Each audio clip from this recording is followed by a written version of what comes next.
الحمد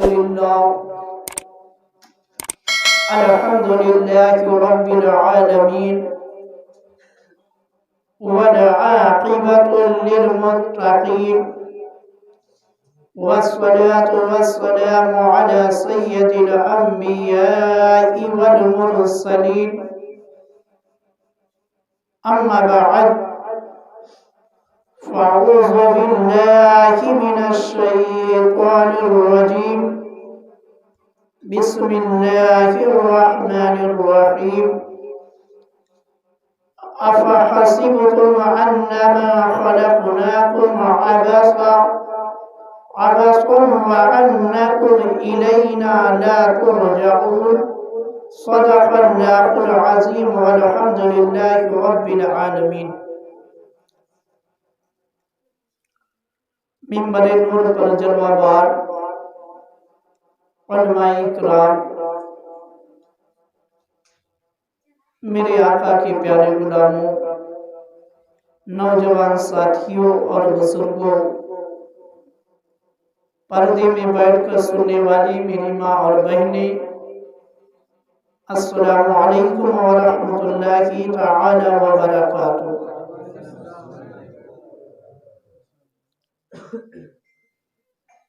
کچھ سننے اور سنانے سے قبل سب سے پہلے اپنے آقا و مولا حضور تاجدار مدینہ صلی اللہ تعالی علیہ وآلہ وسلم کی بارگاہ میں جھوم جھوم کر درود شریف کا نذرانہ عقیدت پیش کریں۔ پڑھیں باوز بلند، اللہم صلی علی سیدنا صفینا مولانا محمد وبارک وسلم، صلو علیہ صلاۃ و سلام علیک یا رسول اللہ صلی اللہ تعالی علیہ وآلہ وسلم۔ نعت پاک کے چند اشعار سن لیں۔ ہم بھی اے کاش مدینے کو بلائے جاتے، ہم بھی اے کاش مدینے کو بلائے جاتے، رو کے سرکار کو دکھ درد سنائے جاتے، رو کے سرکار کو دکھ درد سنائے جاتے۔ زندگی اسوے سرکار پہ، زندگی اسوے سرکار پہ ہوتی جو بسر پھر نہ دنیا میں مسلمان ستائے جاتے۔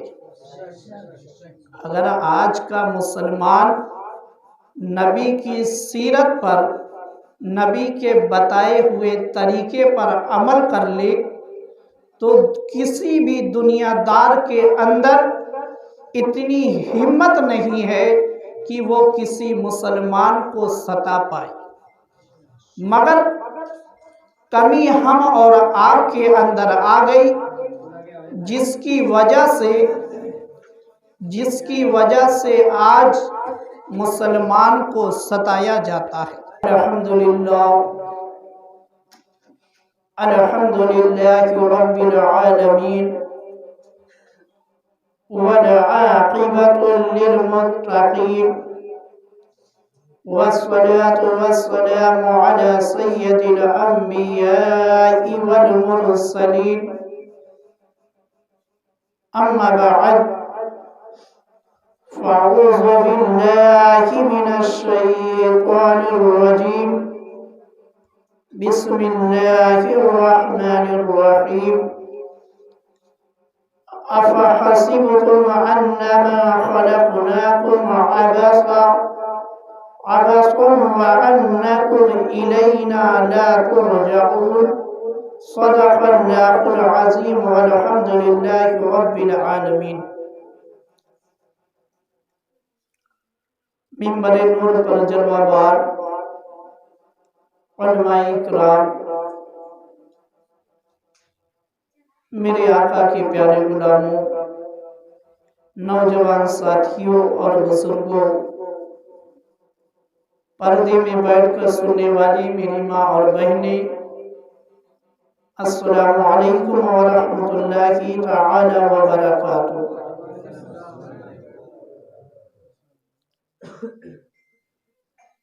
کچھ سننے اور سنانے سے قبل سب سے پہلے اپنے آقا و مولا حضور تاجدار مدینہ صلی اللہ تعالی علیہ وآلہ وسلم کی بارگاہ میں جھوم جھوم کر درود شریف کا نذرانہ عقیدت پیش کریں۔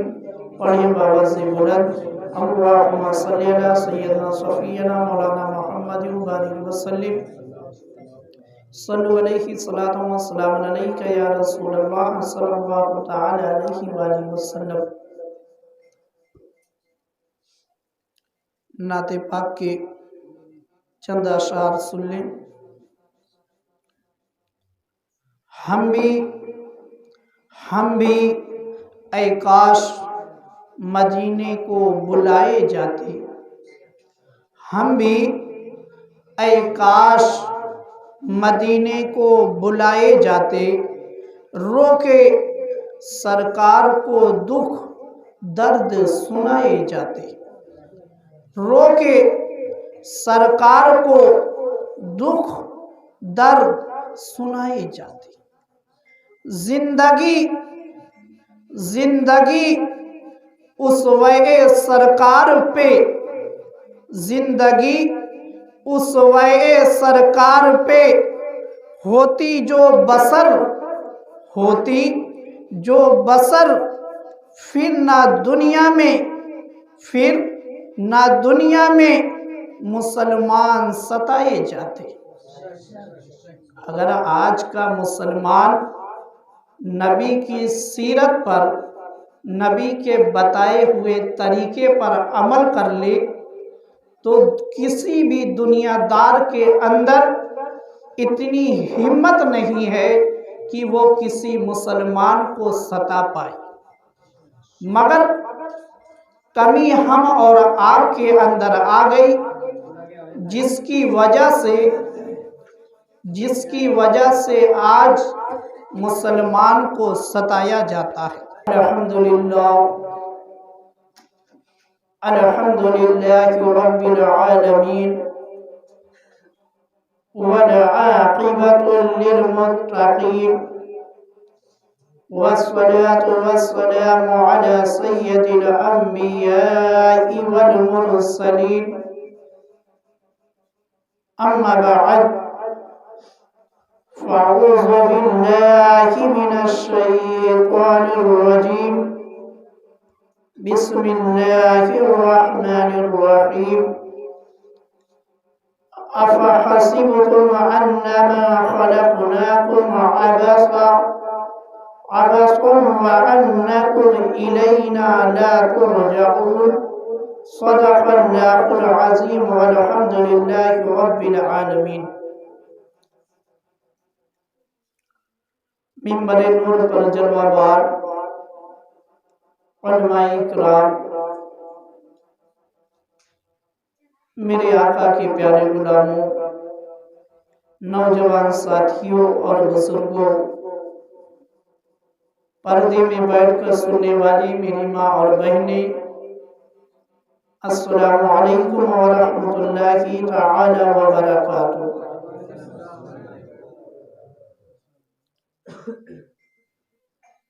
کچھ سننے اور سنانے سے قبل سب سے پہلے اپنے آقا و مولا حضور تاجدار مدینہ صلی اللہ تعالی علیہ وآلہ وسلم کی بارگاہ میں جھوم جھوم کر درود شریف کا نذرانہ عقیدت پیش کریں۔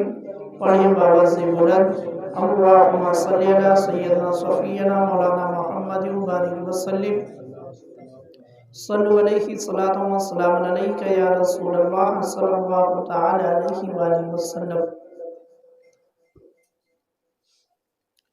نعت پاک کے چند اشعار سن لیں۔ ہم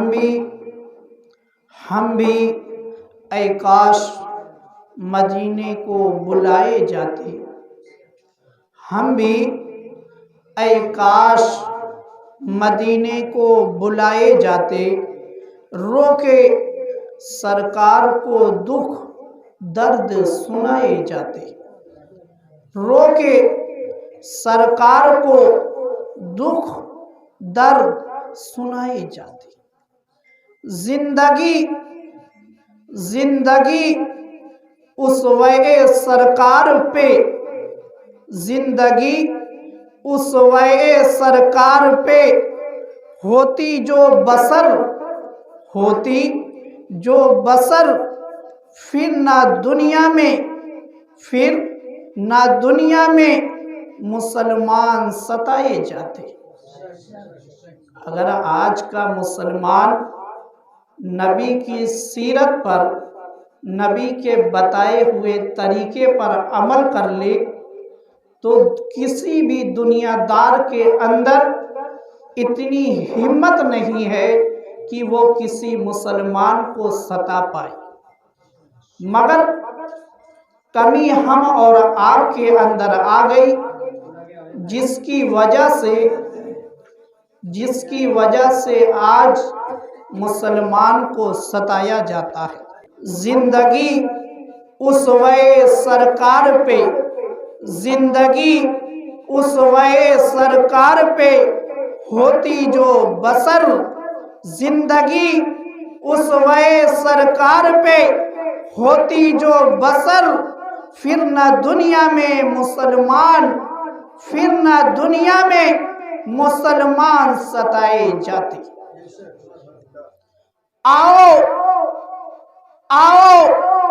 امداد کو، آؤ امداد کو پھر ہند میں، آؤ امداد کو پھر ہند میں ابن قاسم، آؤ امداد کو پھر ہند میں ابن قاسم، آؤ امداد کو پھر ہند میں ابن قاسم، ہند میں پھر ہے مسلمان ستائے جاتے، ہند میں پھر ہے مسلمان ستائے جاتے۔ یہ فریاد آج کا مسلمان کر رہا ہے۔ ہر مسلمان یہی چاہتا ہے کہ ہم کو کوئی ایسا لیڈر مل جائے جو ہماری رہنمائی کرے، جو ہماری رہنمائی کرے، جو ہمارے اوپر ہونے والے ظلم و ستم سے ہم کو آزادی دلائے۔ آج پورے ہندوستان کے مسلمان ایک عجیب سی کشمکش میں مبتلا ہے۔ کیونکہ آج ان کے پاس نہ کوئی رہنما ہے اور نہ کوئی ان کی رہنمائی کرنے والا ہے۔ اس لیے مسلمان آج یہ دعا کر رہا ہے، یہ صدا لگا رہا ہے کہ اے محمد بن قاسم پھر آ جاؤ۔ معلوم ہے یہ محمد بن قاسم ہے کون؟ یہ محمد بن قاسم ایسے نوجوان کا نام ہے جس نے 18 سال کی عمر میں سندھ کی زمین پر فتح کا جھنڈا گاڑا۔ محمد بن قاسم اس نوجوان کا نام ہے جس نے عورتوں کی صدا پر لبیک کہتے ہوئے عرب کو چھوڑ کر ہندوستان آ کے عورتوں کی عزت کی حفاظت کی ہے۔ اس کا نام محمد بن قاسم ہے۔ ہمارے نوجوان اس نوجوان کی سیرت سے بھی غافل ہے۔ معلوم ہے محمد بن قاسم ہندوستان کیوں آیا تھا؟ کیونکہ ہندوستان کے اندر تاریخ کی چند باتیں، ہندوستان کے اندر پوری دنیا کے ملک کے جتنے بھی باشندے ہیں، تاجر ہیں، وہ ہندوستان میں تجارت کبھی نہ کبھی کرنے ضرور آئے۔ تو اسی طریقے سے عرب کے بھی کچھ تاجر جو ہے ہندوستان میں تجارت کی غرض سے آئے تھے، اور ہر تاجر ہندوستان میں کیوں آتا تھا؟ کیونکہ ہندوستان کے پاس جو چیزیں موجود ہے وہ دنیا کے کسی بھی ملک میں نہیں ملتی۔ جیسے عود ہندوستان کی ایسی عود ہے جو کسی بھی مارکیٹ میں ہندوستان کی عود کا مقابلہ نہیں کر پا رہی ہے۔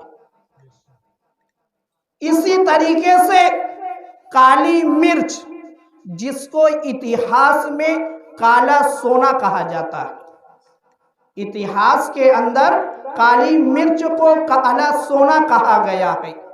اس طریقے سے ہندوستان کے اندر بہت سی ایسی چیزیں ہیں جو اور ملکوں میں نہیں ملتی ہیں، اس لیے دور دراز سے لوگ ہندوستان آتے تھے اور اپنی تجارت کرتے، یہاں کا سامان لے جا کر اپنے ملکوں میں بیچا کرتے تھے۔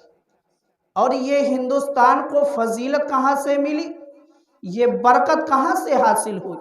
معلوم ہے یہ برکت اس لیے ہندوستان کو حاصل ہوئی کہ جب حضرت آدم علیہ السلام جنت سے روئے زمین پر تشریف لائے تھے تو وہ ہندوستان میں تشریف لائے، اور جب ہندوستان میں حضرت آدم علیہ السلام تشریف لائے تو اپنے ساتھ جنت کے چند پتے بھی لائے تھے، اور جب آپ روئے زمین پر آئے اور ہوا کا جھونکا لگا، وہ پتے اڑے، اور وہ پتے اڑ کر جس درخت پر جا کر لگ گئے، وہ اس درخت کے اندر جو ہے اتنی برکت ہو گئی، اتنی برکت ہو گئی کہ اس سے اگنے والا، اس سے آنے والا پھل جو ہے دنیا کے تمام پھلوں سے ممتاز ہو گیا۔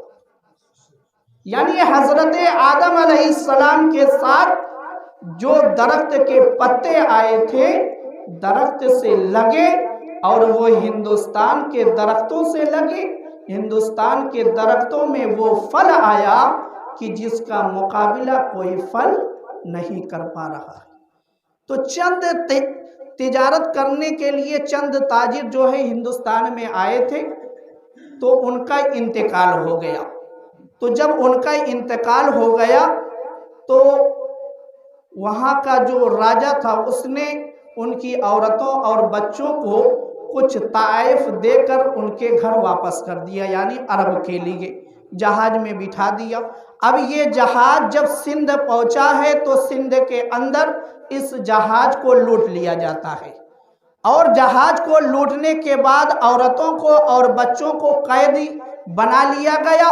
جب وہ عورتیں قید ہو گئی تو قید خانے سے ان عورتوں نے صدا لگائی تھی، جس کی صدا کو سن کر لبیک کہتے ہوئے محمد بن قاسم 711 ہجری میں ہندوستان آیا۔ 711 ہجری میں محمد بن قاسم ہندوستان آیا، اور اس نے 18 سال کی عمر میں ہندوستانیوں کو دکھا دیا کہ مسلمان کیسے ہوتے ہیں اور اسلام کے ماننے والے کیسے ہوتے ہیں۔ محمد بن قاسم نے سب سے پہلے ہندوستان میں اگر کسی نے حکومت اسلامی قائم کی ہے تو اس کا نام محمد بن قاسم ہے۔ تو میرے مسلمان بھائیوں، آج بھی اگر محمد بن قاسم جیسا جذبہ جو ہے ہمارے نوجوان کے اندر بھی آ جائے تو آج بھی پھر انقلاب آ سکتا ہے، آج بھی پھر انقلاب آ سکتا ہے۔ مگر مغربی تہذیب نے ہمارے نوجوانوں کو ایسا چاٹا اور اسلام کے دشمنوں نے ایسی سازش کی کہ آج ہمارے نوجوان جو ہے ان کے چنگل میں قید ہو چکے ہیں، ان کے چنگل میں قید ہو چکے ہیں۔ اسلامی نوجوان اپنے مقصد کو بھول گئے کہ ہم کو روئے زمین پر کس لیے بھیجا گیا تھا۔ تو میرے مسلمان بھائیوں، ابھی سویرا ہے کہ ہم اپنے آپ کا جائزہ لیں۔ اب آخری شعر سن لیں۔ ڈنک سہتے رہے، ڈنک